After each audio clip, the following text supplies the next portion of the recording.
This is actually a customer journey, a mind map of a customer journey that was built probably about 5 or 6 years ago. The beautiful thing is, I'll say this, the year after we did this, they became a Fortune Inc. 5000 company.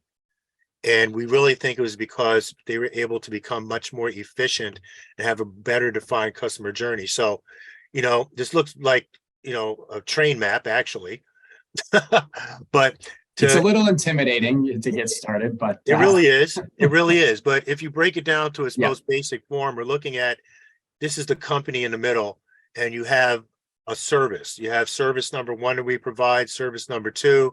They have a commercial side of the business. All right. So to your point, there's going to be a consumer side, which is going to be a totally different customer journey than you would have with a commercial client customer journey. And for this particular company, they really wanted to work on the B2C component because that was their bread and butter at this point.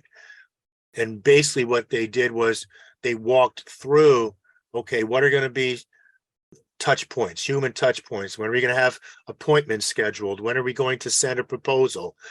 When are we going to move to the next step after the invoice is paid?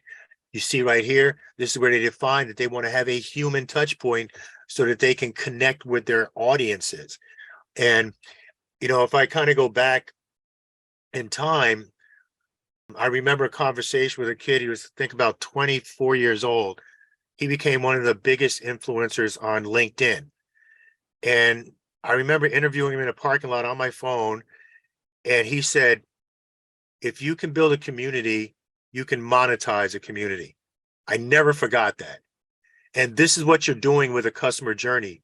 You are building a community so you can monetize it. And I'll say a lot of companies during, COVID probably suffered because they didn't believe, number one, in building an online community. They didn't have a journey to build an online community. So when everything went online, it was like, where do we go from here? Because they can't come into the stores, they can't do this.